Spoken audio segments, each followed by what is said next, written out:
Haleluya, silakan duduk saudara. Luar biasa ya saudara, kalau belum disuruh duduk ternyata tidak duduk ya.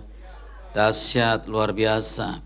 Bagi saudara-saudara yang baru pertama kali atau mungkin satu atau dua kali hadir di tempat ini, saya perlu sampaikan musim di gereja kita dalam tahun ini adalah Movement and Miracles. Ya, bicara tentang kegerakan dan juga mujizat. Karena saya percaya ketika kita bergerak bersama dengan Tuhan, maka mujizat pasti terjadi. Ya saudara, dan hari ini saya ingin berbicara tentang bagaimana kita berjalan bersama dengan Tuhan. Karena saya percaya itulah yang Tuhan kehendaki bagi gerejanya. Yesus yang adalah kepala gereja, dia menginginkan agar kita semua sebagai gerejanya, kita melangkah, kita bergerak seperti yang Tuhan mau, katakan amin. Gereja tidak boleh melangkah sendiri semaunya dewe, itu bahasa Ibraninya ya. Semaunya sendiri. Tapi kita mau pastikan gereja yang ada di tempat ini adalah gereja yang bergerak bersama dengan Tuhan, katakan amin. Nah, saya akan ajak saudara nanti untuk membaca di dalam Kisah Para Rasul pasal 9 ayat 1 sampai dengan 20, cukup panjang. Lalu juga di Kisah Para Rasul 16 ayat 23 sampai 25. Kita akan bicara tentang gereja yang ada di Perjanjian Baru dalam Kisah Para Rasul. Kita akan belajar dari satu tokoh yang luar biasa di Alkitab namanya Saulus atau Paulus, ya. Saulus adalah seorang Ibrani, seorang ahli Taurat, seorang yang mengerti tentang Perjanjian Lama, dia sangat paham itu. Lalu dia juga adalah seorang yang menjadi murid dari seorang guru besar Gamaliel. Jadi Saulus ini adalah seorang yang sangat terdidik ya di dalam Perjanjian Lama atau kitab Taurat. Bahkan dia adalah seorang yang cukup cerdas, dia orang yang luar biasa dan dia memiliki pengaruh yang besar pada saat itu. Namun Paulus ini sekalipun dia orang yang beragama, dia tidak mengenal Allah dengan benar. Terbukti bahwa pekerjaannya sebelum dia menjadi hamba Tuhan adalah dia memiliki satu passion yang luar biasa, memiliki satu gairah yang luar biasa untuk menghentikan ajaran Tuhan. Bahkan dia melakukan tindakan untuk membunuh. Kalau saudara lihat di dalam Kisah Para Rasul sebelumnya, pasal 6, saudara di situ ada Stefanus yang mati sebagai martir. Dan Paulus ada di situ untuk menyetujui yaitu pembunuhan terhadap Stefanus. Jadi saudara bisa bayangkan Stefanus adalah seorang yang sangat kejam, seorang yang sangat, terima kasih Pastor. Ternyata masih pagi ya. Saya kebanyakan kue tadi soalnya. Ya Kak Mita dan teman-teman menjejali saya kue. Untung saya masih bisa menahan diri ya saudara ya. Saudara yang lapar nanti boleh langsung serbu di dalam sana, banyak sekali kue, luar biasa. Paulus seorang yang beragama tapi dia tidak kenal Tuhan. Saya 14 tahun mengiringi Tuhan juga tidak mengenal Tuhan. Dari kecil orang tua saya Kristen, bukan cuma orang tua tapi kakek nenek saya juga Kristen. Jadi saya adalah yang sangat Kristen. Ya, kalau saudara lahir bayi nangis, saya lahirnya enggak nangis. Saya begitu keluar, haleluya, shalom. Saking saya Kristennya. Bercanda ya saudara ya, saya nangis kok ya. Orang tua Kristen, kakek nenek Kristen, tapi saya tidak kenal Tuhan. Jadi jangan saudara pikir sekalipun kita itu Kristen atau keluarga saudara Kristen, anak-anak saudara Kristen, dengan otomatis mereka kenal Tuhan. Belum tentu, belum tentu. Karena kekristenan bukan bicara agama. Kekristenan berbicara tentang hubungan dengan Tuhan. Jadi kalau kita nggak memiliki hubungan dengan Tuhan, sekalipun saudara Kristen, percuma. Bahkan ada banyak orang yang semakin beragama, mereka semakin jauh dari Tuhan. Dan ketika selama 14 tahun saya hidup, saya nggak kenal Tuhan, sampai satu titik, Tuhan menjumpai saya.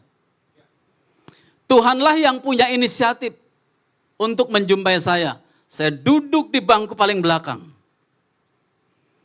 Saya diundang teman saya untuk masuk di dalam satu pos PI penginjilan, ya. Pos PI, bukan gereja sebenarnya, hanya Pos PI, punya GKS zaman dulu, tahun-tahun 94 begitu. Saya masih 14 tahun, saya duduk paling belakang. Ada yang main gitar, gak banyak alat musik di sana pada waktu itu. Dengan tempat yang sangat sederhana. Saya duduk paling belakang, ketika sama-sama menyanyi, tiba-tiba saya seperti dijamah oleh sesuatu yang saya waktu itu gak tahu. Saya menangis, lalu saya mengangkat tangan. Selama setengah jam, seingat saya mengangkat tangan, air mata saya berderai, saya tidak bisa tahan. Dan ada satu suara yang berkata kepada saya, Bambang, aku adalah ayahmu. Dan itulah yang selama ini aku cari. Karena aku gak mendapatkan kasih dari orang tua saya. Saya broken home, ibu saya menikah beberapa kali. Kami satu keluarga dan berlain-lainan ayah. Dan tahu gak saudara, cita-cita saya itu satu, saya ingin menghabisi ayah saya. Kalau saya sudah punya kekuatan, tapi satu titik, Tuhanlah yang menjamah hati saya. Dan hari itu saya mengalami kelahiran baru. Saya nangis, saya alami sukacita luar biasa. Yang tidak pernah saya rasakan sebelumnya. Saya nangis tapi saya sukacita. Lalu seperti ada sesuatu yang rontok dari hidup saya. Beban-beban itu seperti terlepas begitu aja. Saya begitu happy, saya nggak bisa tahan itu. Sampai pulang ke rumah saya masih bisa rasakan begitu dahsyatnya hadirat Tuhan menyentuh saya pada waktu itu. Nah sejak hari itulah saya mengalami pertobatan. Saya terus mulai mengalami perubahan demi perubahan.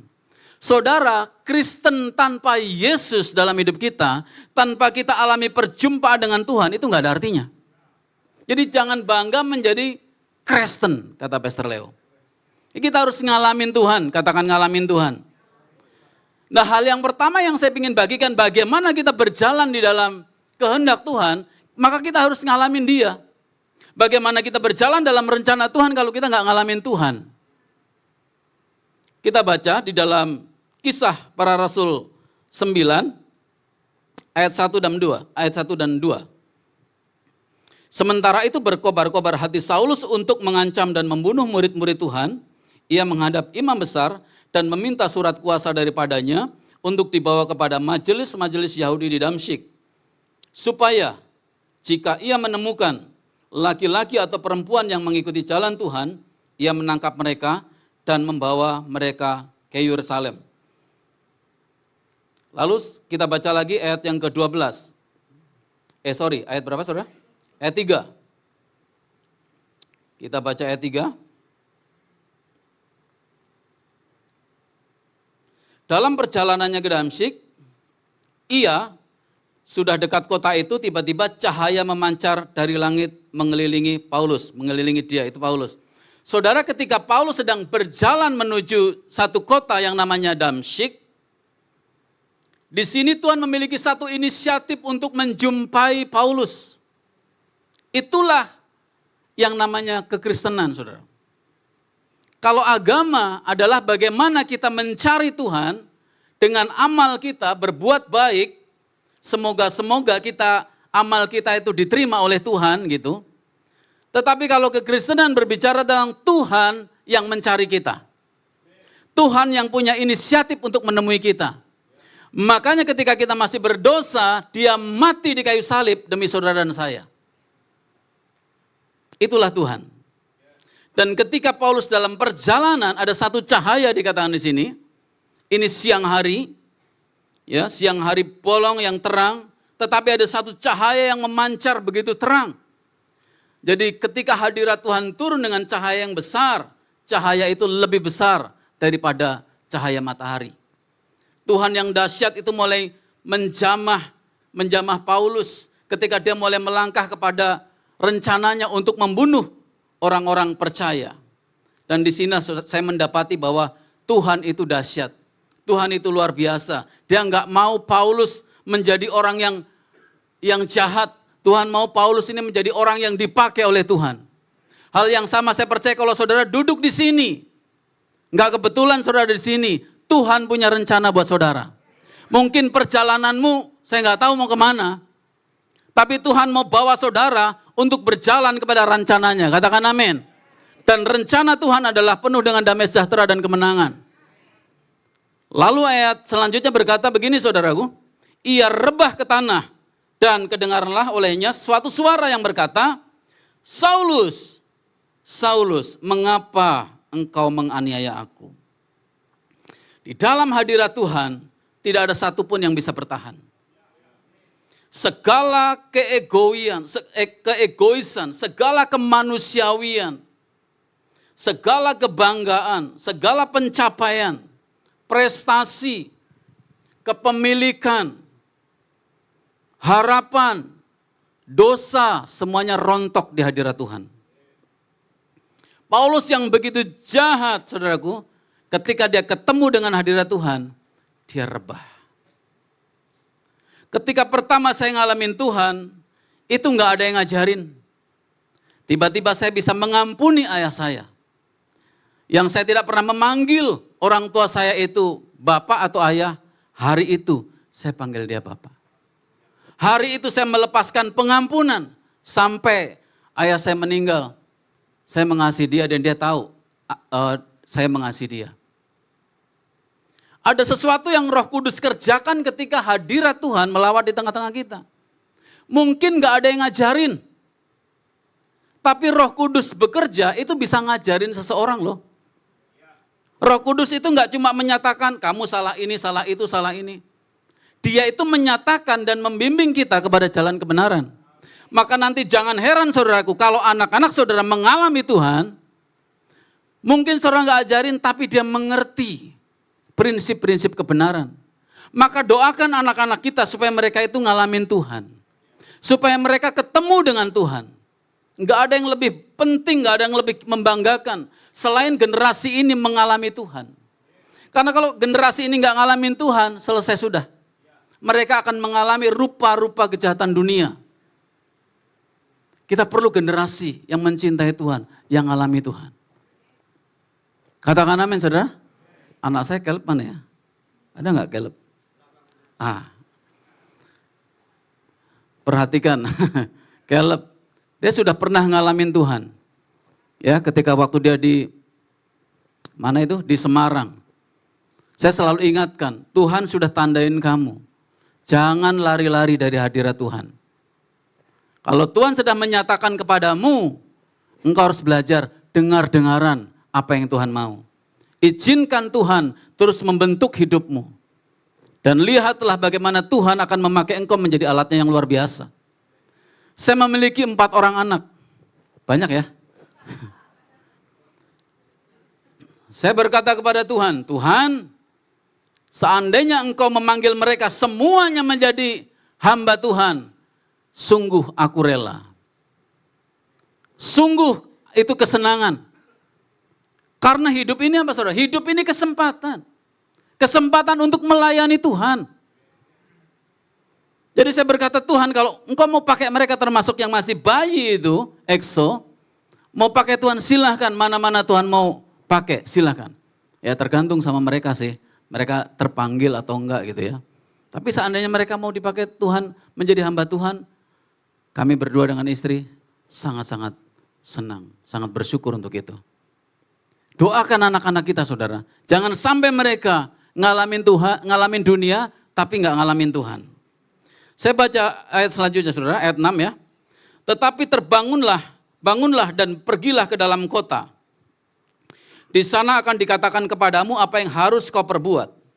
Maka termangu-mangulah teman-temannya seperjalanan. Karena mereka memang mendengar suara itu, tetapi tidak melihat seorang pun juga. Saulus bangun dan berdiri lalu membuka matanya tetapi ia tidak dapat melihat apa-apa. Mereka harus menuntun dia masuk ke Damsyik.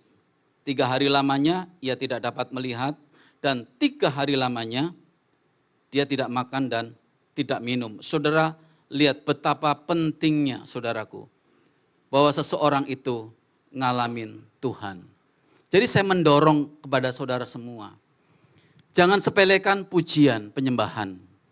Di gereja ini sebelum ibadah, biasanya 15 menit kalau ibadah 2, itu ada worship dulu sebelum mulai. Saudara jangan telat datang ibadah. Pastor Leo sering kali mengingatkan, kalau kita mau pergi ke bioskop, apakah kita terlambat? Tidak. Kalau kita mau pergi terbang ke satu daerah, apakah kita terlambat? Tidak. Kalau kita ke gereja, apakah kita terlambat, saudara? Tidak. Harusnya tidak.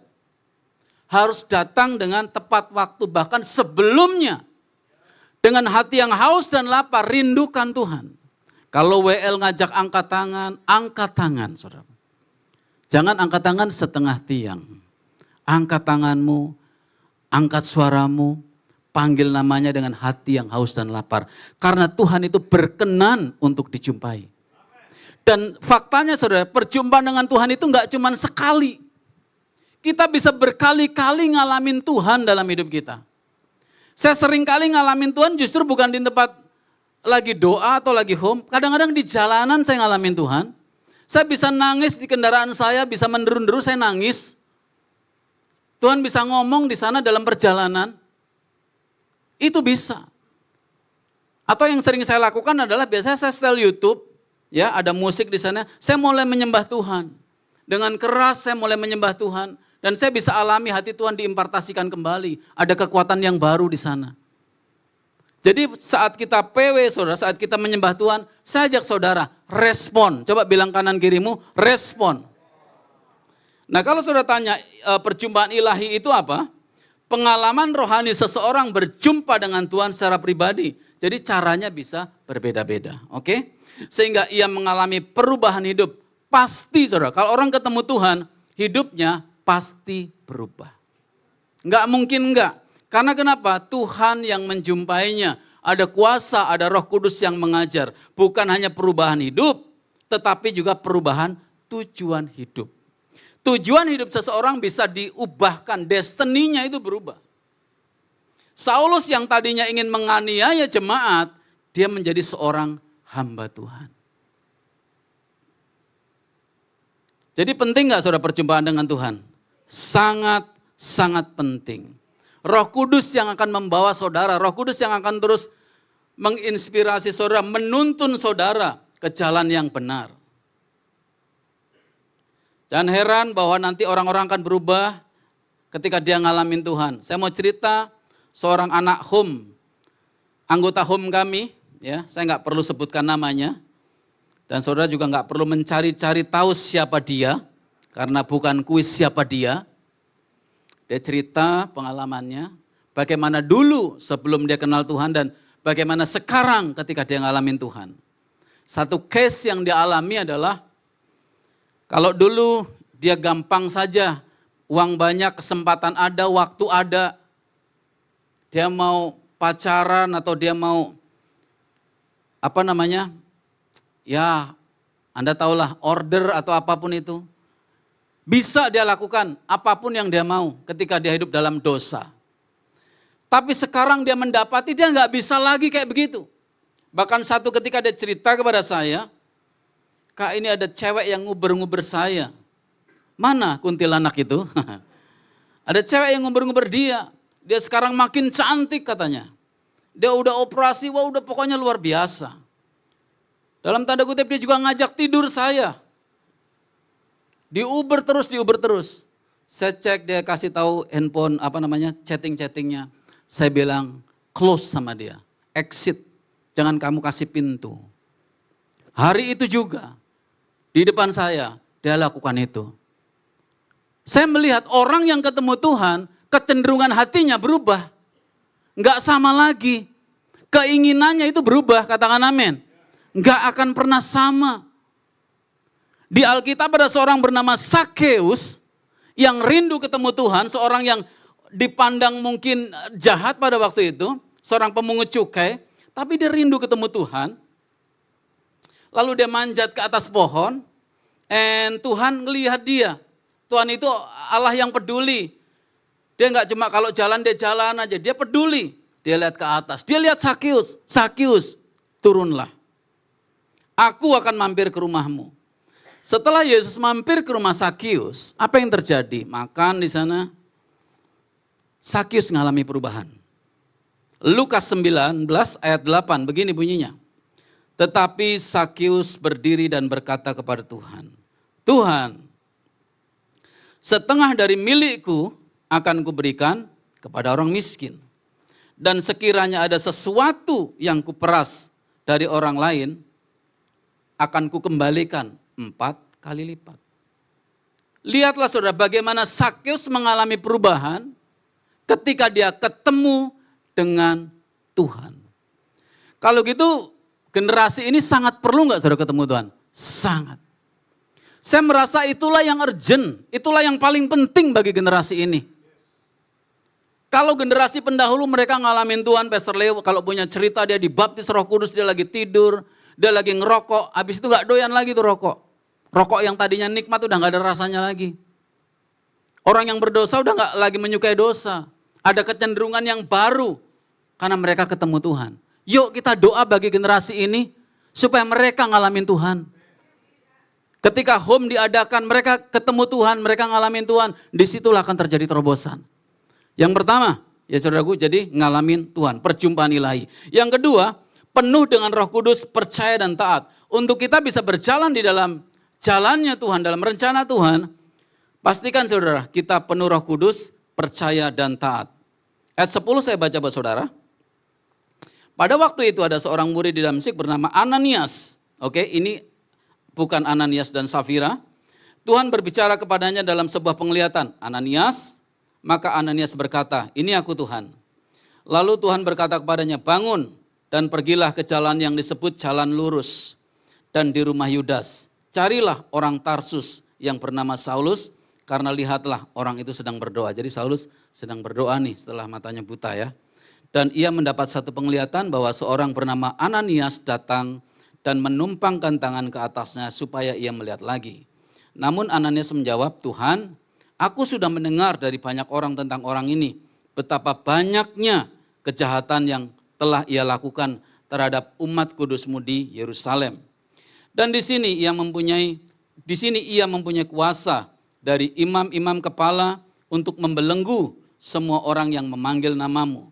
Akan tetapi Tuhan berkata kepadanya, pergilah karena orang inilah alat yang kupilih untuk membawa namaku ke hadapan bangsa-bangsa lain dan raja-raja serta bangsa-bangsa Israel.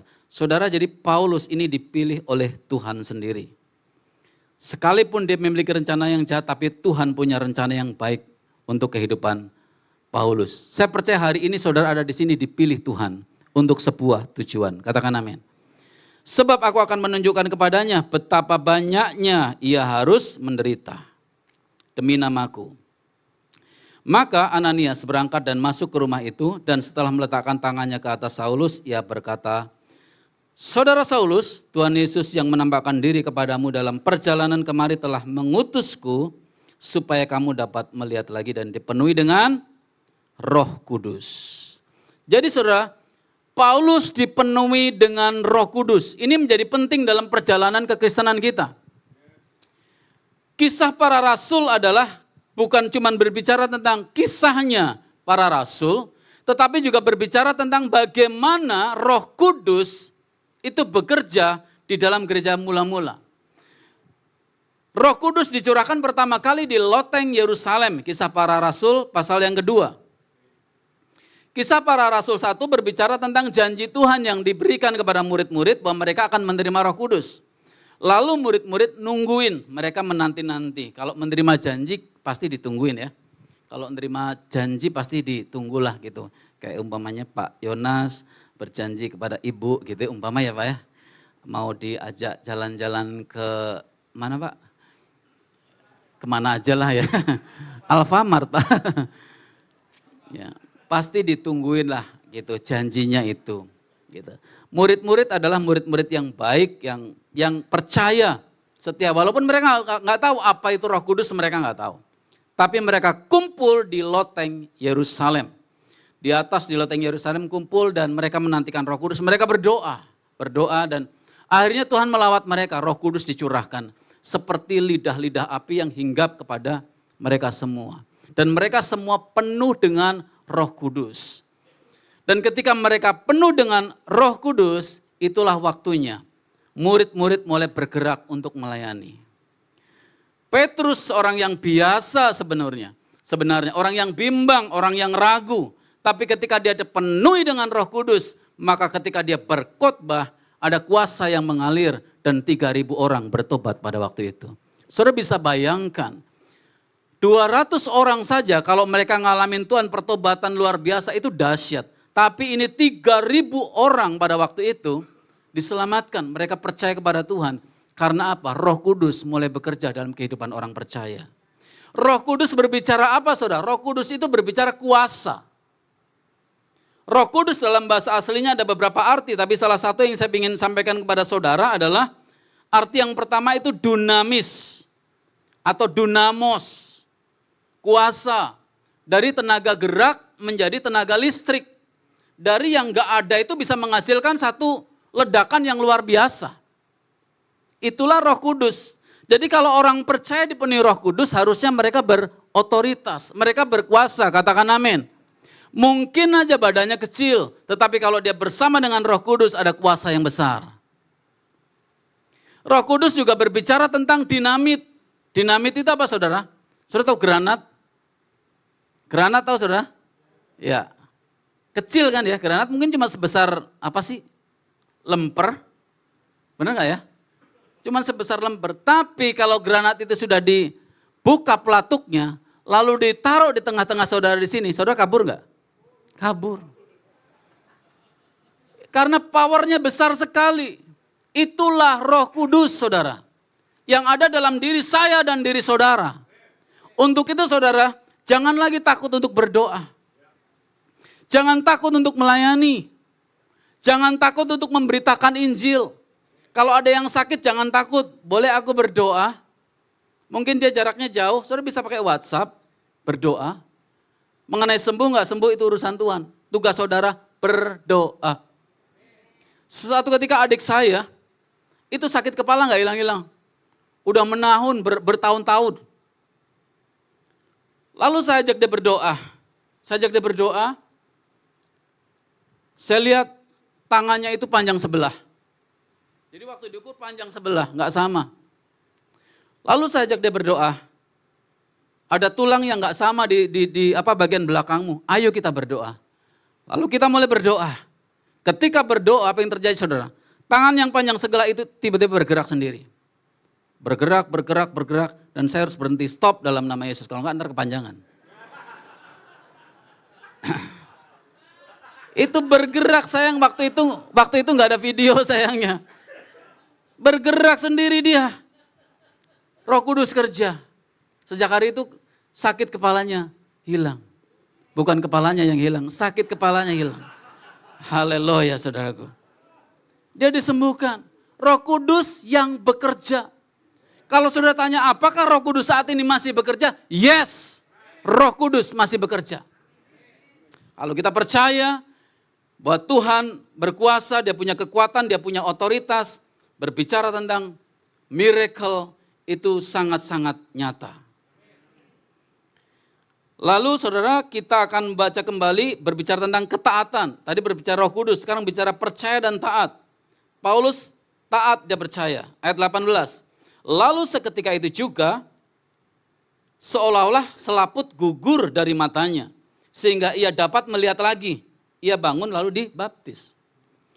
Kesaksian Paulus di dalam pasal-pasal selanjutnya, saudara dia berkata bahwa Ananias mendoakannya dan Ananias itu memerintahkan dia untuk baptis.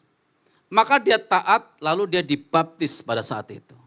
Baptisan bicara apa? Baptisan bicara kita ditenggelamkan dalam kealahan. Dalam keseluruh kealahan Tuhan. Baptisan bicara tentang bagaimana kita menyatakan diri bahwa aku muridnya Tuhan. Bahwa aku adalah orang percaya. Maka dengan dinyatakan sebagai baptisan. Dimateraikan di situ. Baptisan bukan karena kita mau menikah. Ya walaupun yang mau menikah memang harus dibaptis. Gak apa-apa, jangan ngerasa gak enak ya. Atau mau pelayanan. Kak aku mau pelayanan, aku harus baptis dulu. Bukan juga karena itu. Baptisan juga bukan karena usia anak saudara sudah 12 tahun. Tapi baptisan itu pernyataan iman. Orang-orang di dalam Kisah Para Rasul, mereka kalau dibaptis dengan kebanggaan, mereka sukacita ini imanku. aku menjadi pengikut Kristus. Baptis. Waktu saya percaya Tuhan, saya langsung memberi diri dibaptis waktu itu. Saya dari sekolahan masih pakai celana pendek. Saya juga waktu itu karena takut sama orang tua, jadi saya memutuskan pokoknya saya baptis saja. Saya didoakan waktu itu sama hamba Tuhan dari Jakarta, Bapak Handi Hendrawan namanya. Ya mungkin masih ada yang kenal di sini, Pastor Roy. Pastor Roy Buculan ya, itu generasi dulu lah ya, pendiri-pendiri gereja. Pak Handi Hendrawan yang membaptis saya di sebuah sungai pada waktu itu. Saya baptis, sejak hari itu saya betul-betul ngalamin yang namanya perubahan. Ada sesuatu yang baru, ada kebanggaan yang luar biasa. Saya muridnya Tuhan. Sekian tahun lamanya saya menjadi orang Kristen biasa. Saya sekarang menjadi orang Kristen yang baru. Jadi baptisan sangat-sangat penting. So kalau ada yang mau baptisan nanti tanggal berapa? 12 ya? Pastikan kalian mengerti esensi baptisan itu apa. Bukan karena saudara mau pelayanan. Oke? Mantap. Lalu yang ketiga, saudara, bukan hanya penuhi Roh Kudus, taat, masuklah dalam kegerakan. Kalau saudara mau berjalan di dalam rencana Tuhan, dalam rancangan Tuhan, mungkin saudara bingung gimana caranya, masuk aja, nyemplung aja. Masuk dalam kegerakan. Saya baca ayatnya 19 saudara, dan setelah ia makan, pulihlah kekuatannya. Saulus tinggal beberapa hari bersama-sama dengan murid-murid di Damsyik. Ketika itu juga ia, Paulus, memberitakan Yesus di rumah-rumah ibadat, ya, di rumah-rumah ibadat orang Yahudi, sinagoge. Dan mengatakan bahwa Yesus adalah anak Allah. Jadi Paulus tidak menunggu lama, dia memberikan dirinya untuk melayani. Saudara ikut Tuhan udah berapa lama? 10 tahun? 20 tahun? 30 tahun?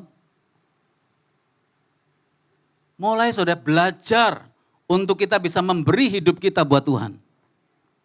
Kalau bicara pelayanan di dalam perjanjian baru, itu berbicara tentang orang. Mereka gak ada pelayanan multimedia, gak ada. Pelayanan musik juga gak ada. Pelayanan apa lagi saudara? Asyir atau gak ada. Pelayanan mereka adalah memberitakan Injil. Jadi kalau kita bicara pelayanan, bicara tentang orang. Hari ini saudara jangan berkata, Kak aku introvert, aku gak bisa ngomong sama orang. Aku gak bisa ketemu sama orang, aku pemalu. Ini bukan masalah saudara introvert atau ekstrovert. Kalau saudara menerima hatinya Tuhan, saudara pasti akan melayani. Pelayanan gak perlu dicari-cari, itu kayak natural aja loh. Pelayanan itu bukan sesuatu yang karena tugas, karena roster, karena disuruh, karena diajak, karena pengen menyalurkan bakat, lalu kita masuk dalam pelayanan. Bukan. Pelayanan itu lahir dari hati yang ketemu dengan Tuhan. Itu esensi pelayanan saudara. Dan pelayanan selalu berbicara dengan jiwa-jiwa. Nah kalau hari ini kita banyak pelayanan di tempat kita saudara, di PW, di mana-mana. Seorang worship leader juga harus punya hati untuk jiwa-jiwa. Yaitu apa? Ketika dia memimpin pujian, dia rindu jemaat Tuhan itu ngalamin Tuhan. Ada hati untuk jiwa-jiwa. Seorang asyir juga perlu memiliki hati untuk jiwa-jiwa. Dia rindu orang yang dia salami, orang yang dia bimbing, masuk ke rumah ibadah, itu ketemu dengan Tuhan. Semua yang melayani itu harus Tuhan hatinya untuk jiwa-jiwa saudara. Yang setuju katakan amin. Jadi saudara, hari ini saya mengajak saudara untuk jangan tunggu, untuk jangan tahan. Belajar mulai mengambil bagian di dalam pelayanan. Mulai yang sederhana, peduli. Menyapa, mengajak jemaat yang lain untuk home. Ya, di gereja kita, Pastor Leo tahun lalu sudah menyampaikan bahwa gereja kita sedang transisi tahun 2025 ini menjadi gereja sel. Apa saudara? Gereja sel. Bukan gereja yang ada selnya, bukan. Tapi gereja sel. Jadi semua kehidupan itu dimulai dari sel, pelayanan dari sel. Semuanya dari sel, pertumbuhan dari sel. Dan sel di tempat kita namanya home. Ya, namanya home. Coba tanya kanan kiri saudara, sudah ikut home belum? Coba tanya saudara, udah ikut home belum? Ajak mereka untuk join home. Jangan kabur-kaburan. Dan home dengan ibadah itu nilainya sama. Saudara harus tahu bobotnya sama, bukan ibadah itu lebih penting dari home seperti ini, bukan. Ibadah hanya monolog seperti ini saudaraku. Tapi kalau di home saudara bisa sharing. Apa yang saudara nggak tahu saudara bertanya di sana. Saudara digembalakan. Saudara dididik, saudara dibentuk. Saudara diarahkan.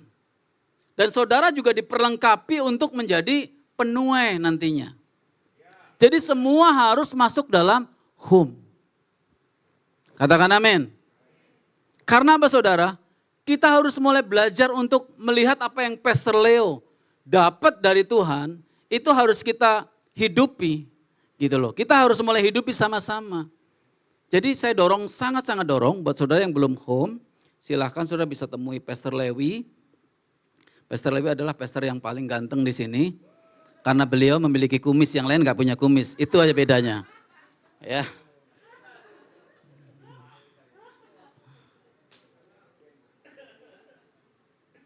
Ayo belajar peduli.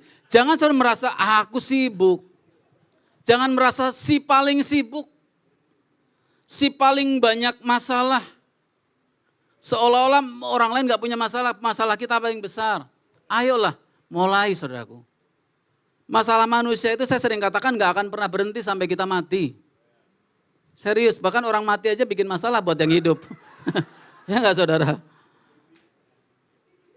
Jadi kita harus gerak nih sama-sama. Kita jalan sama-sama. Home bukan lagi sebagai apa ya? Sesuatu yang buat mengganggu kita gitu. Bukan. Home itu sesuatu yang kebutuhan buat kita. Kita perlu digembalakan, kita perlu dibentuk di situ. Kita perlu dimuridkan di situ. Dan kalau saudara ada di home, saudara bukan selama-lamanya jadi member home. Saudara ada tiba waktunya dimunculkan menjadi leader, menjadi pemimpin. Sehingga mulai dari tadinya mungkin home-nya satu, ketika saudara muncul ada pemimpin baru, bisa membuka home yang baru lagi.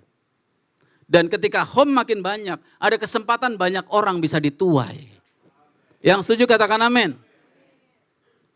Tadi pagi saya katakan di perjanjian lama juga ada home. Daud bersama dengan orang-orangnya. Ketika di Goa Adulam, Daud didatangi orang-orang yang punya hutang, orang-orang yang punya masalah, orang-orang yang kepahitan, diterima sama Daud. Jadi home itu juga bukan cuma kumpulan orang yang cuma udah berhasil, no. Mungkin ada banyak orang yang bermasalah datang sama kita. Kalau mereka mau dibentuk, kita harus bentuk mereka, arahkan mereka dan biarkan mereka mengalami pemulihan.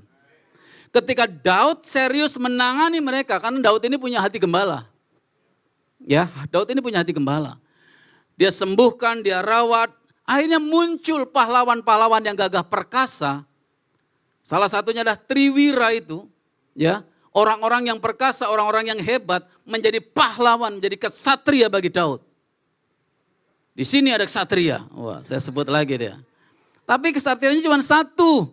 Kita butuh semua ini menjadi kesatria, menjadi pahlawan. Katakan amin. Luar biasa. Saya percaya ini yang akan Tuhan kerjakan saudara. Kalau kita bergerak bersama-sama, kita akan mulai memenuhi tempat ini dengan orang-orang yang haus dan lapar akan Tuhan. Pastor Leo juga mendapatkan satu visi untuk membangun gereja kembali di Intercon. Ya, itu sisa-sisa reruntuhan. Saudara yang orang lama tahu ya, kita punya 4 ruko di Intercon.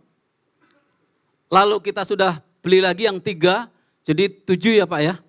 Di sini ada panitia pembangunan gedung, lalu juga ada tanah yang proses izinnya gimana Pastor? Udah sampai mana Pastor? Haleluya. Saya minum dulu kalau gitu. Sela. Udah dikit lagi ya Pastor? Izinnya udah dikit lagi tembus. Nah kalau sudah selesai kita akan bangun di sana. Untuk apa? Itu untuk jiwa-jiwa yang nanti kita tuai. Untuk generasi mendatang, untuk anak-anak kita, katakan amin. Jadi bersama-sama, yolah mulai ngajak. Kalau sebelum hari Minggu, WhatsApp ke temennya. Ayo mulai ikut ibadah yuk. Saya masih lakukan sampai hari ini. Mungkin teman-teman yang di sini agak kesel sama saya mungkin ya. Yang suka saya WhatsAppin, suka saya ingetin. Karena saya pun berusaha untuk menghidupinya. Lalu home leader yang ada saya suka WhatsAppin, gimana sih ini udah di follow up belum? Si ini gimana, ada hasilnya enggak? Mereka pun lagi belajar bersama-sama. Kita perlu bergerak bersama karena janji Tuhan rumahku harus penuh. Tapi kalau rumahku harus penuh ini sebuah janji dan kita tidak bergerak, enggak ada yang terjadi. Kita harus bergerak bersama, katakan amin. Jadi ada slogan yang waktu itu Pastor Leo sampaikan, the power of ngajak. Ya, jangan jadi Kristen laut mati. Istri saya itu sedang menyusui bayi, baru mau 4 bulan. Satu fakta menarik saudaraku, air susu ya itu akan terus mengalir ketika si bayi terus meminumnya. Tapi ketika si bayi berhenti minum, produksi air susu itu berhenti. Tahukah saudara ketika saudara berhenti melayani Tuhan, nggak ada anugerah yang mengalir lagi. Laut mati itu kan gitu, mengalir terus tapi nggak dialirkan kemana-mana. Maka laut mati tidak ada kehidupan di sana. Akhirnya garamnya naik tinggi sekali. Kita harus menjadi orang Kristen yang mengalirkan, menjadi anugerah bagi yang lain. Kita sudah terima cuma-cuma dari Tuhan. Ayo menjadi anugerah bagi yang lain. Maka saya selalu bilang, ayo dong, ayo melayani. Ayo kamu bisa jadi leader. Ayo jadi home leader, ayo mengajak orang. Saudara harus bersyukur di gereja Kemuliaan Sion itu, pelayanan itu begitu dibuka seluas-luasnya. Enggak ada yang menghalangi untuk saudara itu mengambil bagian dalam pelayanan. Jiwa-jiwa ya. Untuk saudara bisa ajak mereka. Ajak mereka. Karena saya percaya, tuayan Tuhan akan kerjakan. Jangan takut untuk WA, jangan takut untuk telepon, jangan takut untuk doakan orang, karena Roh Kudus pasti akan bekerja. Mari kita lihat ke sekeliling, ladang sudah menuai, ladang siap dituai. Nah saya bagikan yang terakhir, apa akibatnya kalau kita berjalan di dalam rencana Tuhan? Saudara akan memiliki kekuatan untuk menghadapi tantangan dan persoalan hidup. Kisah Para Rasul 16 ayat 23 sampai 25. Setelah mereka berkali-kali didera, mereka dilemparkan ke dalam penjara. Lalu kepala penjara diperintahkan untuk menjaga mereka dengan sungguh-sungguh sesuai dengan perintah itu. Kepala penjara memasukkan mereka ke ruang penjara yang paling tengah dan membelenggu kaki mereka dengan pasungan yang kuat. Ayat 25, tetapi kira-kira tengah malam Paulus dan Silas berdoa menyanyikan puji-pujian kepada Allah dan orang-orang hukuman lain mendengarkan mereka. Saudara, Paulus dan Silas di penjara berkali-kali, didera, masuk penjara dia mengalami dipatok ular, tapi dia nggak mati-mati. Kenapa? Karena Paulus hidup di dalam rencana Tuhan. Kalau orang hidup dalam rencana Tuhan, saudara itu kalau belum waktunya mati nggak akan mati. Jadi jangan takut dengan kematian. Takutlah kalau kita nggak hidup dalam rencana Tuhan. Yang setuju katakan amin. Apa yang dilakukan oleh Paulus pada waktu tengah malam, Paulus memutuskan untuk menyanyikan puji-pujian kepada Allah. Banyak orang tengah malam mereka masih main handphone. Besok udah tahu hari Minggu. Akhirnya apa? Di gereja ngantuk, saudaraku. Mendapat mimpi dan penglihatan. Haleluya. Saya suka ngomel ke anak-anak home. Tidur kalau malam Minggu cepet tidurnya. Jam 8, jam 9 tidur.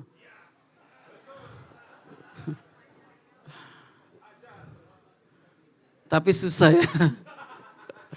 Semalam saya WhatsApp jam 12 itu, jam 12 itu saya kebangun dari tidur karena jam 8 udah tidur. Nemenin EXO jadi ikut tidur gitu ya. Saudara, banyak orang membuang waktunya. Tapi Paulus dan Silas menyanyikan puji-pujian kepada Tuhan. Kata puji-pujian di sini berbicara tentang himne. Saya nggak tahu mereka nyanyi lagu apa, itu lagu sederhana. Lagu yang mereka tahu aja mereka nyanyikan. Tapi powerful ketika mereka menyanyi, kuasa Tuhan terjadi di sana. Saya tadi bagi cerita satu ketika saya baru bertobat itu, saudaraku, saya berjalan dengan teman saya yang bernama Simon. Saya berjalan, saya naik sepeda. Lalu di tengah perjalanan ada kerumunan, banyak orang di situ, banyak sekali di jalanan. Saya tanya, ini ada apa? Ada orang kerasukan katanya. Waduh, begitu ada orang kerasukan, dari dalam hati kita seperti ada dorongan. Yuk kita berdoa. Tapi kita nggak ngerti gimana caranya berdoa karena kita masih kecil pada waktu itu. Lalu saya dan teman saya tengok-tengokan, lalu kita nyanyi aja. Lagu lama, kami memuji kebesaran-Mu. Tahu saudara lagunya? Ajaib Tuhan, ajaib Tuhan. Sementara itu orang yang lagi kerasukan itu telanjang, bulat saudara. Cuma ditutupin kain, mengerang-ngerang. Beberapa kali nyanyi, dia histeris. Setan itu pergi dari tubuh orang itu. Enggak didoakan, cuma nyanyi. Saudara, betapa kuat kuasa dari pujian penyembahan. Saulus enggak mengeluh, dia enggak nyap-nyap. Tapi dia nyanyi, dia memuji Tuhan. Bisa enggak Saulus mengeluh? Tuhan, gue udah pelayanan, tapi kenapa gue menderita, gue di penjara. Tapi dia memutuskan untuk memuji Tuhan. Yang kedua saudaraku, kalau kita berjalan di dalam rencana Tuhan, hidup kita dalam perlindungan, mujizat, dan anugerah Tuhan. Katakan amin. Ketika dia menyanyi, ketika dia menyembah, belenggu itu dilepaskan, rantai itu dilepaskan. Belenggu bicara masalah. Mungkin hari ini saudara mengalami masalah, saya nggak tahu apa masalah saudara. Kita semua pasti punya masalah. Dari penyakit, anak, istri, pernikahan. Ada banyak hari-hari ini pernikahan sedang digoyang. Waktu baru menikah itu bulan madu namanya. Begitu lama-lama nikah, madunya hilang. Jadi bulan empedu. Harusnya pernikahan itu makin lama makin manis, harusnya. Tapi banyak kenyataannya orang makin lama menikah, makin terpisah jauh mereka. Udah nggak ngobrol, tidur udah punggung-punggungan. Itu ada betul. Harusnya mereka makin manis. Itu permasalahan-permasalahan yang dihadapi oleh orang. Dan jangan kira di gereja nggak ada seperti itu, ada. Tapi semoga di GKS nggak ada. Amin saudaraku. Kalau toh ada, Tuhan mau pulihkan pernikahan saudara. Tuhan mau bikin pernikahan kita semakin hari semakin manis, katakan amin. Ada banyak mungkin yang masalah kita alami, tapi percayalah, kalau saudara berjalan di dalam rencana Tuhan, Tuhan pasti tolong. Entah gimana caranya, hari demi hari itu ada kasih karunia. Hari demi hari itu ada pertolongan Tuhan, gak ngerti gimana caranya, pokoknya kita bisa lewatin bersama dengan Tuhan. Enak kan saudara kalau kayak gitu? Kita terus ada di dalam pertolongan Tuhan, ada di dalam perlindungan Tuhan. Dan satu hal yang pasti, kita terus berjalan di dalam rencana Tuhan. Perjalanan yang terus semakin naik dan bukan semakin turun. Sampai rembang tengah hari Alkitab katakan. Hari ini saudara, kalau firman Tuhan saya bagikan kepada saudara, ini juga buat saya. Karena saya rindu, satu hal rindu untuk jemaat di GKS di tempat ini. Kita semua dibangkitkan. Enggak ada lagi di antara kita yang berkecamuk dengan persoalan-persoalan diri sendiri yang enggak ada habisnya. Tapi kita mulai belajar memberi diri, berjalan dalam rencana Tuhan, mengalami Tuhan, dan mulai masuk dalam kegerakan. Katakan amin. Saudara rindu? Saudara rindu? Yang rindu bangkit berdiri saudara. Saya ingin berdoa buat saudara, pada pagi hari ini buka hatimu. Kalau hari ini firman ini menguatkan saudara, firman ini berbicara kepada saudara dan juga kepada saya pastinya. Karena firman Tuhan itu seperti pedang bermata dua. Kalau hari ini saudara rindu mengalami perjumpaan ilahi dengan Tuhan, yang akan membawa saudara kepada rencana Tuhan. Kalau saudara hari ini rindu dipenuhi Roh Kudus, melangkah dalam iman dan ketaatan. Kalau hari ini saudara rindu melayani Tuhan, masuk dalam kegerakan, saudara boleh angkat tanganmu di hadapan Tuhan. Jesus. Bapak, aku berdoa untuk setiap mereka Tuhan, yang rindu mengalami Tuhan pada pagi hari ini. Biar Tuhan, Roh Kudus-Mu Engkau menjamah setiap mereka. Engkau lihat hati mereka yang haus dan lapar akan Tuhan. Aku berdoa tidak ada satu pun yang terlewatkan Tuhan. Roh Kudus Engkau jamah mereka Tuhan. Mereka yang kering mungkin selama ini Tuhan, aku berdoa, biarlah Tuhan ada kebangkitan, ada kebangunan di dalam roh mereka. Kuralabaya sandara karalabaya sande, rupa karalabaya sindara labaya sikata karalabaya sande, remata karya labaya sikaralabaya sande. Biar hadirat-Mu Tuhan boleh memenuhi kami. Kesadaran akan hadirat Tuhan kembali boleh menyala dalam hidup kami. Kuralabaya sandara dabakaya sandara namanya si. Jesus, Jesus, Jesus. Come on, buka hatimu, saudara. Buka hatimu dan angkat suaramu. Angkat hatimu di hadapan Tuhan. Katakan, Tuhan, penuhi aku Tuhan. Aku rindu masuk hadirat-Mu Tuhan. Aku rindu Tuhan masuk dalam rencana-Mu, berjalan dalam rencana-Mu. Aku rindu mengalami Tuhan secara pribadi. Aku rindu disegarkan. Aku rindu Tuhan mengalami kelepasan. Aku rindu masuk dalam kegerakan yang ada Tuhan. Uralabaya sandara labakaya sandara labaya se. Luramaya lamaya si katakara labaya sande. Jesus. Kasih-Mu layakkan seluruh hidupku. Yes, amin. Mampukan ku melakukan yang Kau inginkan. Amin, amin. Tak bisa ku terlepas, Kau menggenggam tanganku. Ingin lebih Ingin mengenal. lebih mengenal pribadi-Mu. Ku terhubung denganmu. Oh, jadikan lagu ini sebagai kerinduanmu. Selalu melekat di hatimu. Oh, yes. Firman-Mu itulah dasar hidupku yang berdaulat atasku.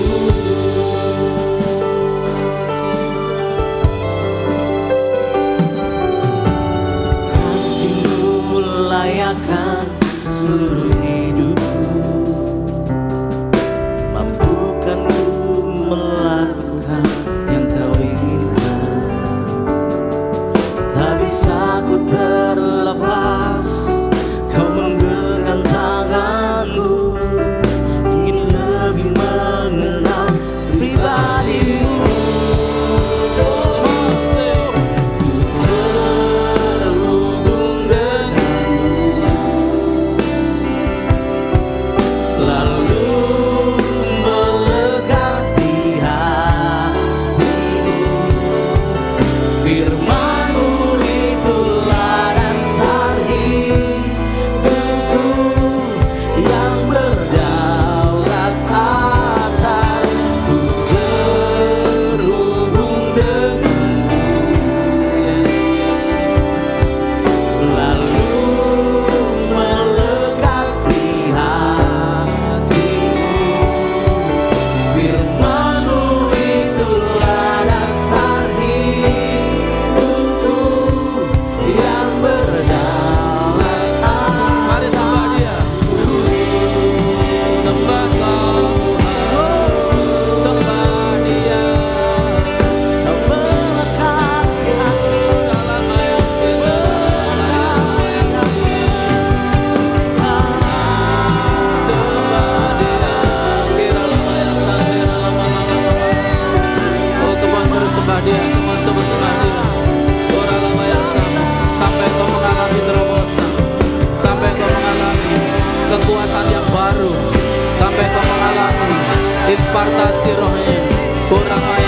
berdoa dalam nama Yesus.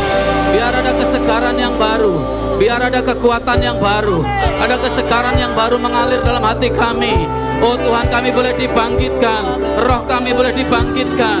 Tuhan, kami yang mungkin sudah jauh, kami yang sudah dingin, pagi hari ini aku berdoa, Roh Kudus impartasikan atas hidup kami. Ada kesegaran yang baru, perjumpaan dengan Tuhan. Dan aku percaya ada masa depan yang baru.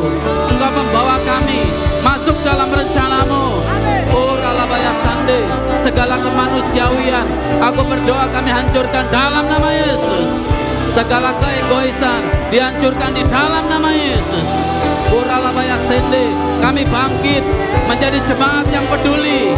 Kami bangkit menjadi jemaat yang mulai melihat jiwa-jiwa. Oh, compassion mulai mengalir. Belas kasihan akan jiwa-jiwa mulai mengalir. Urapakaya santara lamaya se. Uripakantara lamaya sundara lamaya se. Irapakantara lamaya sunda. Lekrama mama mama yaso. Jesus. Ora lamaya sendere. Era lamaya se. Ora lamaya se. Jesus. Sama-sama nyanyikan. Ku terhubung denganmu. Ini doa kami, kerinduan kami Tuhan. Selalu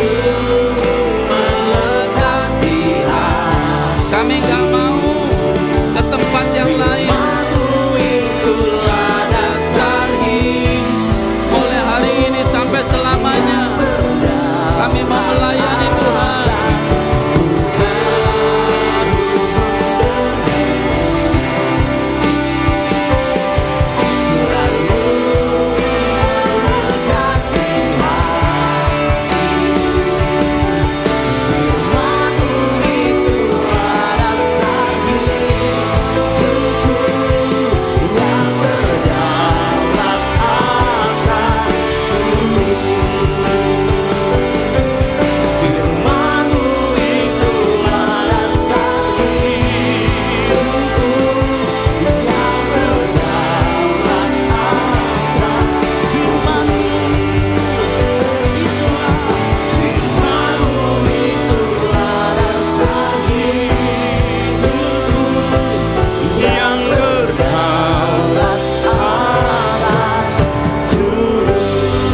Tepuk tangan yang meriah, sorak-sorai haleluya.